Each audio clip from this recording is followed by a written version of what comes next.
श्रीमान् वेङ्कटनाथार्यः कवितार्किककेसरी वेदान्ताचार्यवर्यो मे सन्निधत्तां सदा हृदि। नमस्कुर्वे च सर्वेभ्यं निगमान्तगुरोः पदम् अकिञ्चन जनश्रेयः प्रपञ्चन परायणम्। சபா அவருடைய வெளிவேலம் சுவாமி பெரிய சுவாமி ஒரு ஒரு அதிகாரத்திலையும் ஒரு ஒரு ஸ்லோகம் சாதிக்கிறார்.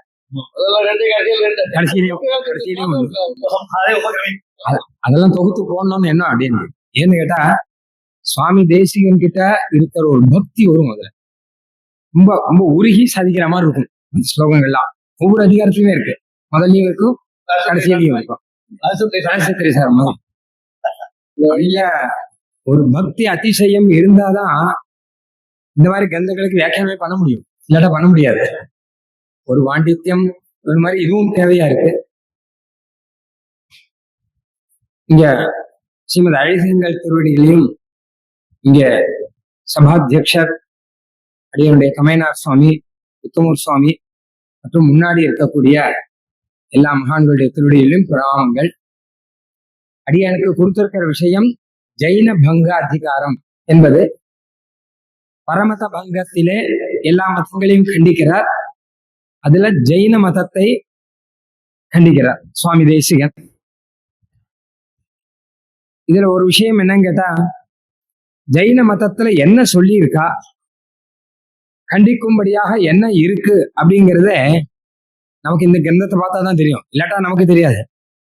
ஆனால் வெள்ளிவலம் சுவாமி பௌத்த மதம்னா அதுக்காக பௌத்த மத கிரந்தங்களை பார்த்து, ஜெயின மதம்னா ஜெயின மத கிரந்தங்களை எல்லாம் பார்த்து வியாக்கியானம் சாதிச்சிருக்கார். அப்படிங்கிறபடினால ஸ்பஷ்டமா தெரியுது, இல்லாட்டா நமக்கு இந்த பரமத மதமே புரியாது.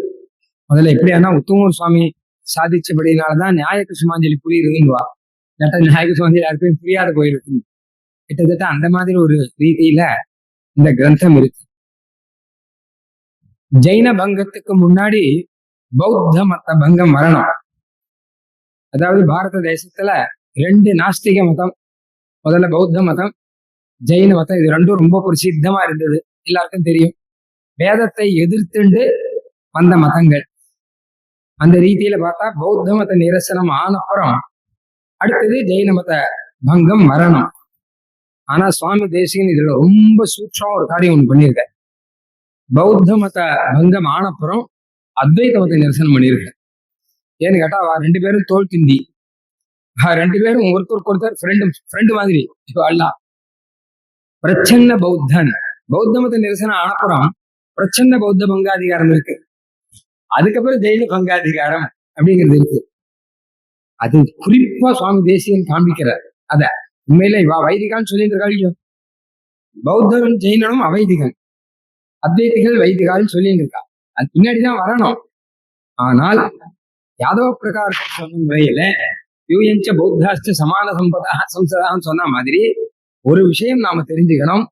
பௌத்த மதத்துல சொன்னதுக்கும் அத்வைத மதத்துல சொன்னதுக்கும் பெரிய வித்தியாசம் கிடையாது.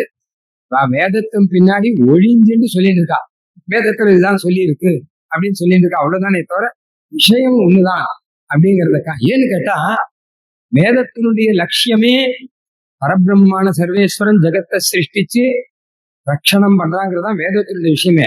இதை விட்டுட்டு ஞானம் மாத்திரம் தான் சத்தியம், மற்றதெல்லாம் அசத்தியம், லோகம் எல்லாம் பொய்ன்னு சொல்றதெல்லாம் இப்போ உனக்கும் பௌத்தனுக்கும் ஒன்றும் வித்தியாசம் கிடையாது. நாராயண தைனம் ரிஷியத்தி வைதிக காண்டுக்க ஆன வந்தார்.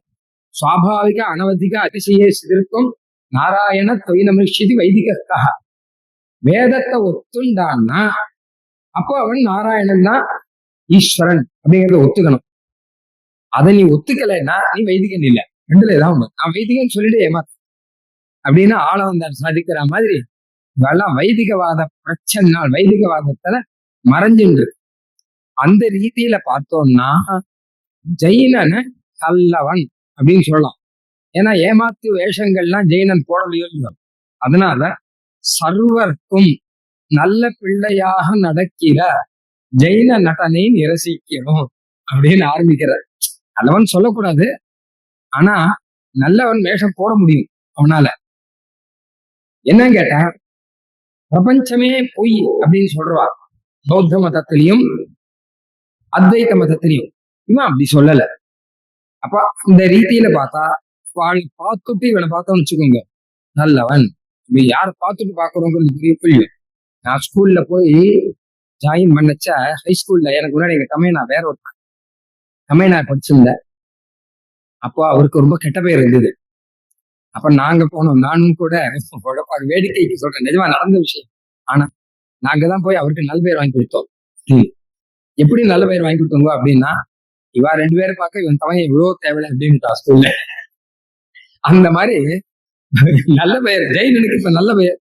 ஏன்னா பௌத்தனையும் அத்வைத்தையும் பார்க்க போக ஜெயினன் நல்லவன். ஏன்னா பிரபஞ்சம் பொய்ன்னு சொல்லல. நல்லா கவனிச்சு பாருங்க, சர்வேஸ்வரனான பகவான் தான் இந்த பிரபஞ்சத்தை சிருஷ்டிச்சாங்கிறது வேதத்துல 100 இடத்துல இருக்கான். ஒரு உபனிஷத்துலயும் இருக்கு. இந்த பிரபஞ்சத்தை பகவான் சிருஷ்டிக்கிறான், சத்திய சங்கல்பனா இருந்து சிருஷ்டிக்கிறான், சங்கல்பிச்சு சிருஷ்டிக்கிறான், இதை ரட்சிக்கிறான் அப்படின்னு உபனிஷத் மொத்தமும் ஏக தாற்பயத்துல சொல்லும் போது பிரபஞ்சமே பொய்யின்னு கதை விட்டு இருக்கான் ஒருத்தன் அப்படின்னா அது எப்படி உபனிஷத் அர்த்தம் ஆக முடியும்? இததான் விபூத்தி அபகாரம் அப்படின்னு சொல்றான். விபூதி மத அபகாரம், விபூத்தி அபகாரம் அப்படின்னு நாஸ்திகள்லாம் என்ன சொல்றான்? உலகம் இருக்கு ஆனா பகவான் கிடையாதுங்கிறான். அத்வைத்திகள் என்ன சொல்றார்? பிரம்மம்னு ஒண்ணு இருக்கு ஆனா உலகம் கிடையாது அப்படிங்கிறா. ரெண்டும் ஒண்ணுதான் அப்படின்னு சொல்லி முடிச்சா. இது ரெண்டுக்கும் பெரிய வித்தியாசம் கிடையாது. சரி, அப்படியாக இப்ப ஜைன மதத்துல சொன்னதை இப்ப நெரிசிக்கிறோம்னு சங்கதி ஆரம்பிச்சிருக்கார். மாதவம் என்று மயிர் பறிப்பார் மயல் மாற்றுவமே அப்படின்னு அந்த ஒரு வரி மாத்திரம் அடியே சொல்லிக்கிறேன். ஏன்னு கேட்டான்னா சிலதெல்லாம் பாமரமான வார்த்தை மாதிரி இருக்கும். ஜெயினனை பத்தி சொல்லச்ச பாமர வார்த்தை மயிர் பறிப்பார் அப்படிங்கிற மாதிரி இருக்கு. ஏன்னா மாதவம் என்று மகா தபஸ் அப்படின்னு சொல்லிட்டு ஏன் இந்த கோபம்? தேசியம் கொஞ்சம் வேடிக்கையாவும் கோபமாவும் சொல்றேன்.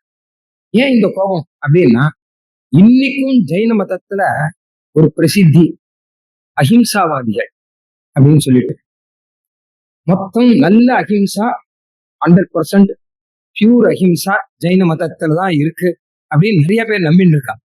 ஏன்னா துணியெல்லாம் போட்டு இருக்கான், முன்னாடி இதெல்லாம் பூச்சி போட்டு இருக்கக்கூடாது, எந்த விதத்திலையும் யாருக்கும் ஹிம்சா வரக்கூடாது அப்படின்லாம் சொல்லி இதெல்லாம் பண்ணிட்டு இருக்கான். இல்லையோ, வேதத்துல என்ன குறை? அஹிம்சா சர்வா பூதானின்னு இருக்கு. அஹிம்சா பிரதமம் புஷ்பம் அப்படின்னு சாஸ்திரம் சொல்றது. யாராவது ஹிம்சை பண்ணுன்னா நம்ம சொல்றோம் இல்லையே? வேதத்துல எங்கேயாவது ஹிம்சை பண்ணு அப்படின்னு சொல்லியிருக்கான்? கிடையாது. அப்ப வேதத்துல சொன்ன தர்மத்தை விட்டுட்டு அதுதான் பரம தர்மம்னு நினைக்கிறதுக்கு என்ன காரணம் அப்படின்னா, அந்த ஜெயினனையே பார்த்து கேட்கறணும், புதுசு புதுசா கடை விட்டுருக்கியே. அஹிம்சையை தானே வேதம். யாகத்திலேயே கூட யாகத்துக்கே அத்வரம் தான் பேர். அத்வரம்னா ஹிம்சை கிடையாதுன்னு தான் அர்த்தம். அப்போ அப்படி இருக்கச்சா நீ எப்படி சொல்றான்னு கேட்டா, யாகத்துல ஹிம்சை உண்டேன்னு கேட்கறான் அவன் ஜெயினன். யாகத்துல பசு ஹிம்சைன்னு சொல்லி ஒரு ஆடு இந்த மாதிரி வச்சு ஹிம்சை உண்டோ இல்லையோ அப்படின்னு. அதுக்குதான் சுவாமி தேசிகன் சொல்ற, நீ கூட தான் மயிர் பறிப்பா, ஒவ்வொரு முடியா எடுக்கணும். ஜெயின மதத்துல அவ அந்த தீட்சை வாங்கிக்கணும்னா ஒவ்வொரு முடியா கையால பிடுங்கி பிடுங்கி பிடுங்கி எடுக்கணும். அது ஹிம்சை இல்லையா? இது ஹிம்சை. அப்ப அது ஹிம்சை இல்லையா? எங்க சாஸ்திரப்படி அது ஹிம்சை இல்லைன்னா அப்ப எங்க சாஸ்திரப்படி இது ஹிம்சை அப்படின்னு வச்சு உங்க சித்தாந்தப்படி அப்படின்னா உங்க சித்தாந்தம் என்ன சொல்றது? நமக்கு ஒரு நியாயம் இருக்கு. பாஷ்யக்காரர் அசுத்தமிதி ஜெயன சப்தாத் அப்படிங்கிற சூத்திரக்காரர் சொல்லியிருக்க, பாஷ்யக்காரர் சொல்லியிருக்க ஒரு நியாயம் ஒண்ணு இருக்கு. என்ன கேட்டா, அந்த யாகத்திலே அந்த பசுவானது, பசுன்னா அந்த மிருகம், ஆடுதான் இருக்கு முக்காசு, அது சொர்க்கத்துக்கு போகும். இவனுக்கு முன்னாடி சொர்க்கத்துக்கு போகும். யார்? இவன் அப்புறம் தான் போவான். இவன் போறதுக்கு முன்னாடி அந்த பசுவானது அது சொர்க்கத்துக்கு போயிடும். சுகிருத்தோனாபி துஷ்கிருதா தத்திரத்வா தேவஸ்ஸ விதாகதாதுன்னு மந்திரங்கள்லாம் வரும். இவன் எவ்வளவு கஷ்டப்பட்டு யாகங்கள்லாம் பண்ணி அதனுடைய பட்னி இருந்து மந்திரங்கள்லாம் கத்துண்டு யாகம் பண்ணி இவன் சொர்க்கம் போகணும். ஆனா ஒண்ணும் இல்லாமல் அது சொர்க்கத்துக்கு. இது என்ன வேதாத்தியனம் பண்ணித்தா, யாகம் பண்ணித்தா, பட்னி இருந்ததா, ஒண்ணும் இல்லாமல் சொர்க்கத்துக்கு போகணும். வேதத்துல அழகா சொல்லிடும். சுக்கிருத்துகள் மாத்திரம் தான் போக முடியும், மற்ற பேர் போக முடியாது. ஆனா ஆடு அனாயாசமும் போயிடும். அந்த ஒரு இது இருக்கு. அந்த ஒரு இதை கொடுத்துதான் வேதம் சொல்றது. ஆடை பலி கொடுக்கறதுன்னு இல்லை, அதை சொர்க்கத்துக்கு அனுப்புறோம் அப்படின்னு சாஸ்திரத்தில் விசுவாசம் இருக்கு. அதனால சொர்க்கத்துக்கு போய் சேர்றது. அதனால்தான் அஸ்வம் நைவ கடன் நைவ வியாகிரம் நைவ தனிவச்சான ஒரு பரிகாச ஸ்லோகம் ஒண்ணு இருக்கு. அது அடியனுடைய தகப்பன ஒரு விஷயம் சொல்லுவார். அஜாபத்திரம் பலிங்கிறது அது ஏன் ஆடு பலி கொடுக்குறாங்கிறதுக்கு ஒரு ஒரு ஒரு காரணம் ஒண்ணு சொல்லுவார். ஆடு இருக்கும் இல்லையோ, அதுக்கு இயற்கையான மரணமே கிடையாது, சாப்பிட மாட்டான். ஆடு மனுஷன் சாப்பிடறதுலே இருக்கு. அதான் நம்ம இல்ல இத்தராள்லாம் ஆடு வளர்க்குறாள் எதுக்கு வளர்க்குறான்? மாடு வளர்க்குறா எதுக்கு வளர்க்குறான்? பாலுக்காக வளர்க்குறான். கோழி வளர்க்குறோம் முட்டைக்காக வளர்க்குறான், ஏதோ ஒரு காரணத்துக்காக வளர்க்குறான். ஆடு வளர்க்குறோம் எதுக்காக வளர்க்குறானோ ஒரே காரணம் தான். அவனுக்கு கடைசியில அவனுக்கு ஆரம்பம், வேற ஒண்ணும் கிடையாது. அது தெரியாம அவன் மேல போயிடும். இது வேற ஒண்ணும் கிடையாது. அதாவது ஆடு இயற்கையா சாக விட மாட்டான். இவன் மனுஷன் கொண்டு சாப்பிட்டுதான் அதை சாக விடுவான். அதை பிராமணால் என்ன பண்றா? அதை சொர்க்கத்துக்கு அனுப்புற. எப்படி ஆனாலும் அதுக்கு வதம் உண்டு. அவன் கையில அவன் வீட்டுக்கு போனான்னா அது ஒண்ணும் கிடையாது. நீ யாகத்துல இருந்தானா உனக்கு சொர்க்கம் அப்படின்னு ஒரு ஏற்பாடு இதுல அழகா பண்ணிருக்க. அப்படி இருக்கச்சா இதை போய் பெரிய ஹிம்சை, இதுக்கு நிறைய மந்திரங்கள்லாம் இது ஹிம்சையிலே சொல்லக்கூடாதுன்னு இங்கேயும் பரமத பங்கத்திலையும் சாதிக்கிற அந்த வைத்திய உதாகரணம். வைத்தியன் ஆபரேஷன் பண்ணானா அது ஹிம்சைன்னு சொல்றது இல்லை, ஏன்னா நல்லதுக்கு தானே பண்றார் அப்படின்னு தானே சொல்றோம். அந்த மாதிரி நீதிபதி தண்டனை கொடுத்ததையும் சொல்றார். நீதிபதி தண்டனை கொடுத்து தூக்கு தண்டனை கொடுத்தாருன்னா ஐயோ அவர் கொலை பண்றாருன்னு சொல்ல முடியும். அந்த மாதிரி ரீதியில இதெல்லாம் ஹிம்சை கிடையாதுன்னு இருக்கும்போது இதை போய் பெரிய விஷயமா எடுத்துன்னு கடைசியில மயிர் பறிக்கிறவன் இருக்கானோ அவன் மதத்துலதான் ஹிம்சை இருக்குங்கிற தாற்பயத்துல ஆரம்பிக்கிற. இப்போ இந்த ஜெயின மதத்துல அவளுடைய மூல புருஷன் அருகத்தன் அப்படின்னு பெயர். அருகத்தன் சொன்னதுதான் ஒத்துக்கணும், வேதத்தில் சொன்னது ஒத்துக்கூடாதுன்னு. அப்ப அப்படி உங்க அருகத்தன் கிட்ட என்ன விஷயம் இருக்கு, என்ன விசேஷம் இருக்கு அப்படின்னு கேட்டா சிலதெல்லாம் சொல்லியிருக்கான். ஒண்ணு, கிரக கத்தியாதிகளை சர்வலோக சம்பாதம் பிறக்கும்படி உபதேசிக்கை. ஜோதிட சாஸ்திரம் நல்லா தெரியும், கிரகங்கள்லாம் எந்த பக்கம் போறது, எப்படி சஞ்சாரம் பண்றது, இதெல்லாம் ரொம்ப நல்லா சொல்லியிருக்காராம். இது முதல் விஷயம். இரண்டாவது விஷயம், அவ சில மந்திரங்கள்லாம் வச்சிருக்கா. க்ஷபனர் கட்டின மந்திரங்கள் பலிக்க காண்கையாலும் அந்த மந்திரங்கள்லாம் நன்னா பலிக்கிறது. இது இரண்டாவது விஷயம். மூணாவதாக சர்வஜன் அப்படின்னு தன்னைதானே சொல்லியிருக்கார். அவர் போய் சொல்ல மாட்டார், யாரையும் ஹிம்சை பண்ண மாட்டார், ரொம்ப நல்லவர், சட்டுன்னு சர்வஜன் யாரையும் சொல்ல மாட்டார். ஆனா தன்னைத்தானே அவர் சொல்லியிருக்கார் அப்படிங்கிறது மூணாவது விஷயம். நாலாவது, ராகத்வேஷாதிகள்லாம் எதுவுமே கிடையாமல் அஹிம்சா பிரதானமாக தர்ம பிரதானமாக இருக்கிறவர். ஐந்தாவது, லோகம் மொத்தமும் சத்தியம்னு உள்ளதை உள்ளபடி ஒத்துண்டு வீண் தேவையில்லாத வேதாந்தம் பிலாசபி பேசுறேன் அப்படின்னு ஆரம்பிக்க மாட்டார். இந்த 5 காரணங்கள்னாலே அருகத்தன் சொன்னதுதான் ஒத்துக்கணும் அப்படின்னு அவளுடைய பட்சம்.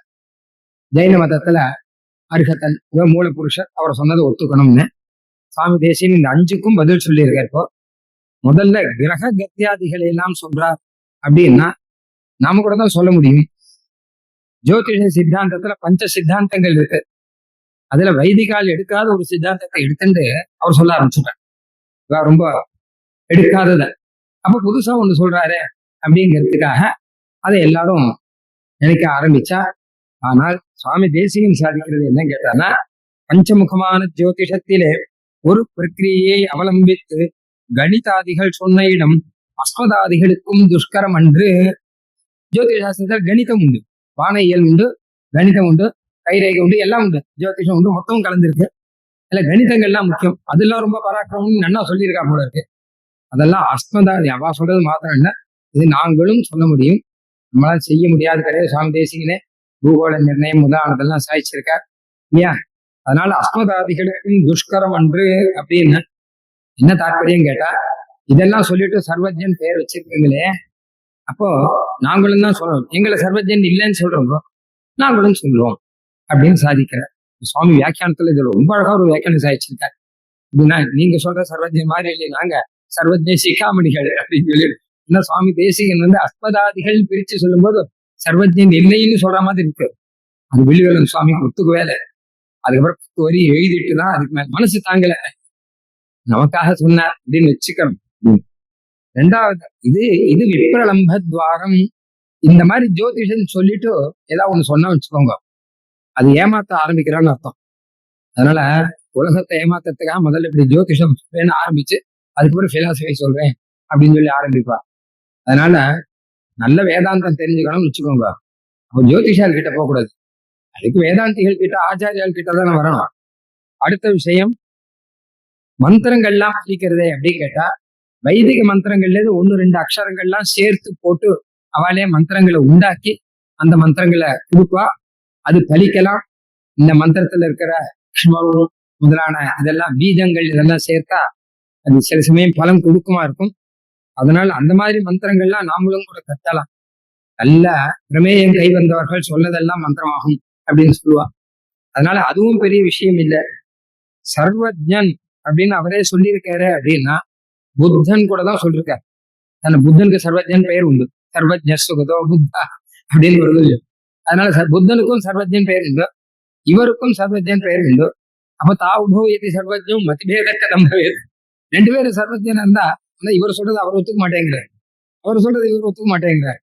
அப்ப இப்படி சர்வஜனாக முடியும் அப்படின்னு ஒரு கேள்வி வருது.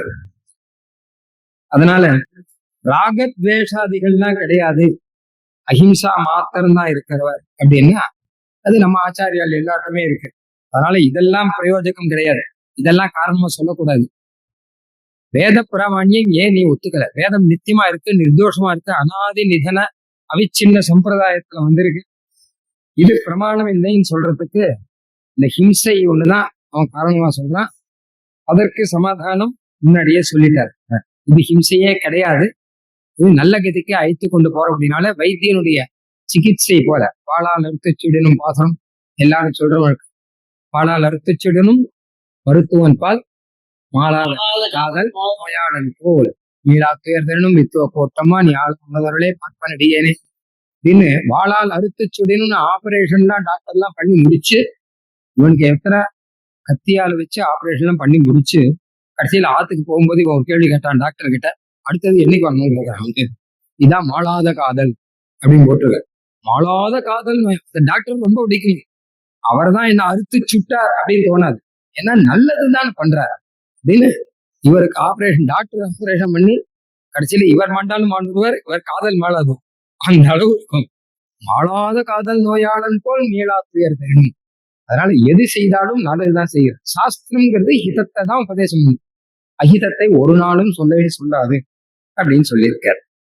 அப்புறம் இந்திரியங்களை ஜெயிச்சு நக்னர்களா வஸ்திரங்கள்லாம் இல்லாமல் அவ நடந்துருக்கா. இந்த மாதிரி சில மகர்ஷிகள் இருந்தா அப்படின்னு நம்மளும் பார்க்கணும். சிரமணர்கள் நம்ம இவாளுக்கு பெயர், நம்ம ரிஷிகளுக்கும் சிரமணர்கள் பெயர் வேதத்திலே வாத்தர்ஷயா அவா ரிஷய சிரமணா உர்தவன் திமோக குரு அப்படின்னு சமணர்னு பெயர்கள்லாம் இருக்கு. சில பேர் திகம்பரர்களாக, திகம்பரன்னா திக்கு தான் அவளுக்கு வஸ்திரம், தனி வஸ்திரம் கிடையாது, அப்படி சில பேர் இருந்திருக்கா. அப்படின்னா இப்போ சுவாமி தேசிகன் சொல்ற அதெல்லாம் அவ அதிவாதம் பண்ணியிருக்கா. சததூஷணியில சுவாமி தேசிகன் சொல்ற விஷயம், சரீர தர்மத்தை நம்ம பரிபாலனம் பண்ணணும். அதாவது சில மகர்ஷிகள் அப்படி இருந்தான்னு வச்சுக்கோங்க, அவளுக்கு பசி கிடையாது, தாகம் கிடையாது, தூக்கம் கிடையாது, ஆகாரம் கிடையாது, ஒண்ணும் கிடையாது. சரீர தர்மம் மொத்தத்தையும் விட்டவர்கள். அவளுக்கு வஸ்திரம் இருந்தா அவளுக்கு போயிட்டு இருப்பா, வெயில் அடிச்சாலும் சரி மழை இருந்தாலும் சரி எதுவுமே அவளை பாதிக்காது. ஆனால் ஏழா வேலைக்கு சாப்பிடணும்னு இருக்கிறவன் அப்போ சரீர தர்மத்தை அப்போ அவன் நான் போய் இப்படி இருப்பேன் அப்படின்னு சொல்லுவான். நீ ஆகாரத்தை விடு, தாகம் அதெல்லாம் எதுவும் இல்லைன்னு சொல்லு. அப்ப நீ வஸ்திரத்தை மறந்து இருந்தியானால் அப்ப அதுல அர்த்தம் இருக்கு. அது இல்லாமல் ஆகாரமோ தூக்கமோ தாகமோ எல்லாம் உண்டுன்னு சொல்லிட்டு ஆனா வஸ்திரம் மாத்திரம் நான் விட்டுக்க மாட்டேன் அப்படின்னு சொன்னா அது ஒரு விதமான ஏமாற்ற வேலையா இருக்கும் அப்படின்னு சொல்லியிருக்கார். அடுத்ததாக ஜெயின மதத்துல சொன்ன பிரமேயங்களை தான் சீபாஷ்யத்துல கட்டிச்சு பிரதானமாக. அதுல சப்தபங்கி அப்படிங்கிறது ரொம்ப முக்கியமா இருக்கு. சப்தபங்கி வாதம் அப்படின்னு இருக்கலாம், இல்லாம இருக்கலாம். சியாதஸ்தி சியாத் நாஸ்தி, சியாத் அஸ்திச்ச நாஸ்திச்ச, சியாத் அவக்தவியம், சியாத் அஸ்திச்ச நாஸ்திச்ச அவக்தவியம். அதாவது கொஞ்சம் குழம்பு, அது இருக்கா இல்லையா அப்படிங்கிற இருக்கலாம், இல்லாமே இருக்கலாம். நீ எப்படி வேணா வச்சுக்கோங்க, ஏதாவது ஒண்ணு சொல்லு இருக்கா இல்லையானா அவக்தவியம் சொல்ல முடியாம இருக்கலாம் தான். அப்புறம் அஸ்திச்ச அவக்தவியம் இருக்குன்னு சொல்லலாம், சொல்ல முடியாமலும் இருக்கு அப்படின்லாம் சொல்லலாம் அப்படின்னு சொல்லிட்டு 7 சொல்லியிருக்கான். சியாத் அஸ்தி இருக்கலாம், சியா நாஸ்தி இல்லாம இருக்காது, சாத் அஸ்திச்சே நாஸ்திச்ச இருக்கவும் இருக்கு இல்லாமையும் இருக்கு அப்படின்னு சொல்லலாம். சாத் அவக்தவியம், இருக்கு இல்லை ரெண்டும் சொல்ல முடியாது அப்படிங்கிற ரீதியிலையும் ஆகலாம். இப்படி எல்லாம் அநேகாந்தவாதம் அப்படின்னு பெயர். இதுல ஒரு வேடிக்கை, இந்த கண்டனங்கள்லாம் நிறைய பண்ணிருக்காரு. ஆனா அவ 7 சொல்லியிருக்கான், இன்னும் ஒரு 6 கூட்டி 13 சொல்லிருக்காரு சுவாமி பேசி. ஏன் இதோட நிறுத்தி இன்னும் கூட சொல்லலாமே அப்படிங்கிற. இதான் தேசியம். பிசாச்சானா பிசாச்ச பாஷாங்கிற மாதிரி அவ பாஷையில சொல்லணும். அதான் பௌத்த மதத்துல என்ன சொல்லியிருக்கா, இது சதுஷ்கோட்டி விடுமுக்தம் தத்துவம் மாத்மிகா விதுகு அப்படின்னு சொல்லிட்டு அஸ்தி நாஸ்தி, அப்புறம் அசத்து அசத்து சதசத்து சதசத் வினிர்முக்தம்னு 4 இருக்கு. இந்த 4க்கு மேல 5வது ஒன்று இருக்குங்க, சதுஷ்கோடி வினிர்முக்தம் தத்துவம்னு. அப்ப நீ இந்த 4ஓட நிறுத்திட்ட, அந்த 5வது வினிர்முக்தங்கிறதையும் கூட சேர்த்தையானா இந்த 7க்கு மேல இன்னும் நிறைய போகும் அப்படின்னு சொல்லிட்டு அவனுக்கே ஒரு பாடம் இருக்கு. ஆக இன்னும் நிறைய சொல்லலாம். நீ புத்திய கல்பனை வச்சுன்னு சொல்லும் போது நிறைய சொல்லலாம், பிரமாணத்தை வச்சுன்னு சொல்லும் போது அதுக்கு கட்டுப்பட்டு இருக்கணும் அப்படின்னு இருக்கு. என்ன அர்த்தம் அப்படின்னு கேட்டா, ஒரு வஸ்துவே இருக்குன்னு சொல்லலாம், இல்லைன்னு சொல்லலாம், ரொம்ப சொல்லலாம். ஏன்னா இங்க இருக்கு அங்க இல்லை, அவ்வளவுதான். நம்மளா இங்க இருக்கோம் அப்படின்னா மயிலாப்பூர்ல இல்லை அப்படின்னா, இல்ல அங்க இருக்கோம்னா இங்க இல்லைன்னு. தேசத்தினால ஒரு இடத்துல இருக்கு, ஒரு இடத்துல இல்லைன்னு சொல்லலாம். காலத்தினால இப்போ இருக்கோம்னா ஒரு காலத்துல இருக்கோம்னா இன்னொரு காலத்துல இல்லை அப்படிங்கிற ரீதியில சொல்லலாம். இல்ல தர்மத்தை வச்சு இருக்கு இல்லை அப்படின்னு சொல்லலாம். ஒரு மண்ணானது பானையா இருக்கு, பானையாத்துக்கு முன்னாடி எப்படி இருந்ததுன்னா மண்ணா இருந்தது, மண் கட்டியா இருந்தது, மண் உருண்டையா இருந்தது. மண் உருண்டையா இருக்கச்ச பானையா இல்லை, பானையா இருக்கச்ச மண் உருண்டையா இல்லை, நூலா இருக்கச்ச துணியா இல்லை, நெஞ்சு துணியானப்பறம் அது நூலா இல்லை அப்படின்னு அதனுடைய அவஸ்தா பேதங்களை இட்டு இருக்கு இல்லை அப்படிலாம் சொல்லலாம். அதனால தேச பேதத்தினாலேயோ கால பேதத்தினாலேயோ அவஸ்தா பேதத்தினாலேயோ இருக்கு இல்லைங்கிறத நாங்களும் ஒத்துக்கிறோம். நீயும் அதே மாதிரி சொல்லிட்டியானா பரவாயில்ல. ஆனா அவன் அப்படி சொல்லல. நீ எப்போ எந்த காலத்துல இருக்குன்னு சொல்றியோ அதே காலத்துல அதே வஸ்து அப்பவே இல்லைன்னு சொல்றேன் அப்படின்னு சொல்றான். அப்படி சொன்னா பைத்தியக்காரத்தனம். அப்படி சொல்ல முடியாது. ஏன்னா பரஸ்பர விருத்தமா இருக்கு.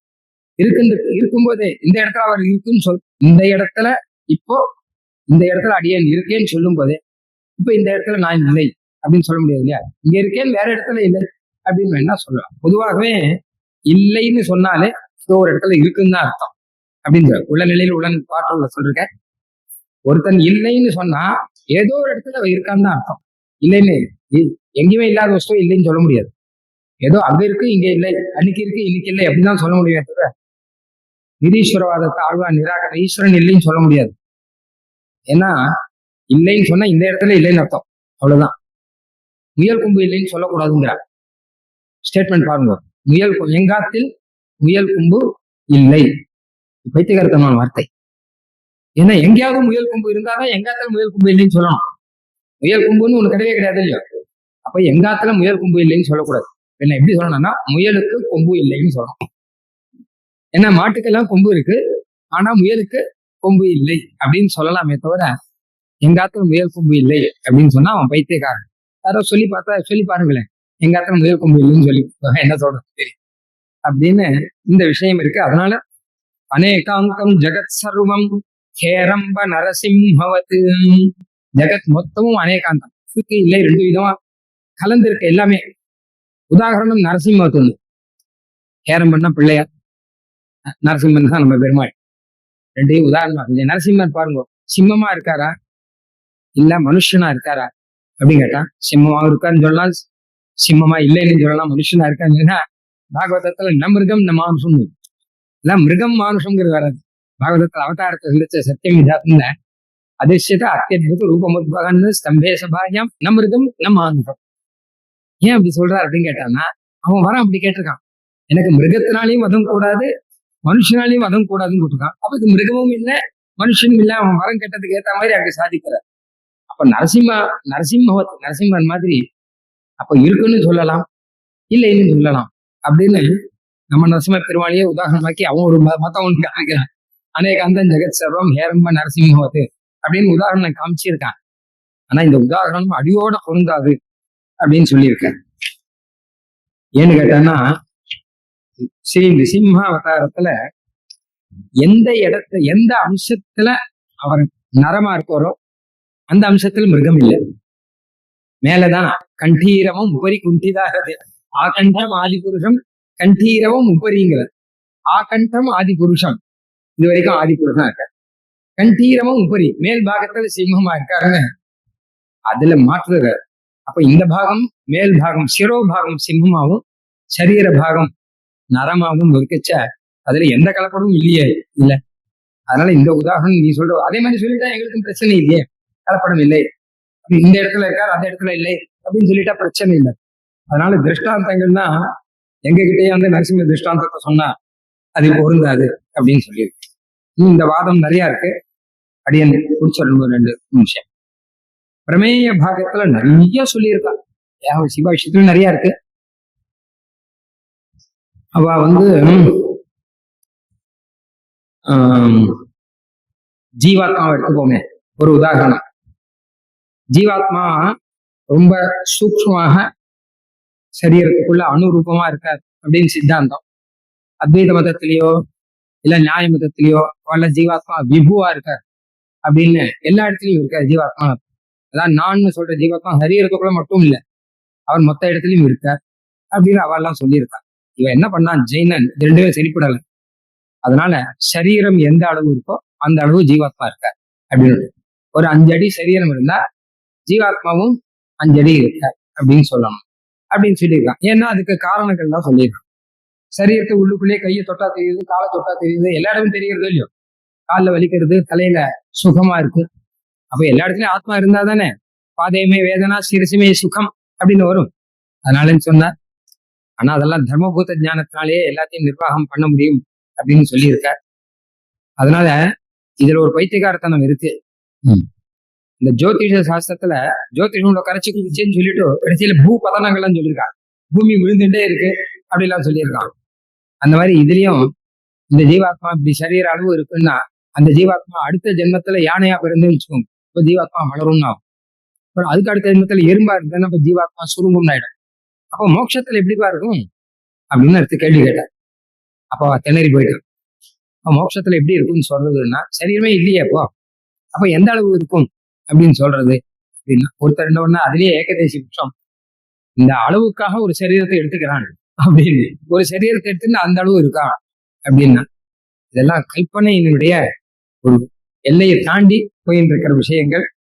அந்த மாதிரி காலம் அப்படிங்கிறத பத்தி சொல்லிச்ச கூட, காலம்ங்கிறது அனாதி பகவான் காலம் அப்படின்னு சாஸ்திரத்தில் சொல்லியிருக்க.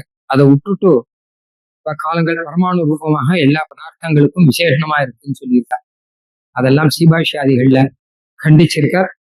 அதனால இவா சொல்ற பிரமேயங்கள் எல்லாமே தப்பா இருக்கு. அஸ்திகாயம் நிறைய சொல்லிருக்கா. சமயம் இல்லாதபடினால இப்ப இதோட முடிச்சுக்கிறேன். சொன்னார்தாம் சொன்னதெல்லாம் துறவோம் என்றும், சொன்னதுவே சொன்னது அலது ஆகும் என்றும், தின்னாதும் தின்னுவதும் ஏகம் என்றும், சிறியனும் சிறியனுமாம் பெரியனுமாம் ஜீவன் என்னும், மன்னாதும் மண்ணுவதும் ஒன்றே என்றும், வையமெல்லாம் விழுகின்றது என்றும் பேசும். சொன்னதெல்லாம் பூமி விழுந்துட்டே இருக்கு, கீழ் விழுந்துட்டே இருக்கு. அந்த மாதிரி மோட்சத்துல ஜீவாத்மா மேல போயிட்டே இருப்பான் அப்படின்னு ஒரு நேர பார்த்துட்டா சொல்றாரு. நேர பார்த்துட்டு சொல்லணும் இல்லை, எல்லாரும் சொல்ல வாரி நானும் சொல்றேன், நான் ஒண்ணு சொல்றேன் அப்படின்னு சொல்றேன்.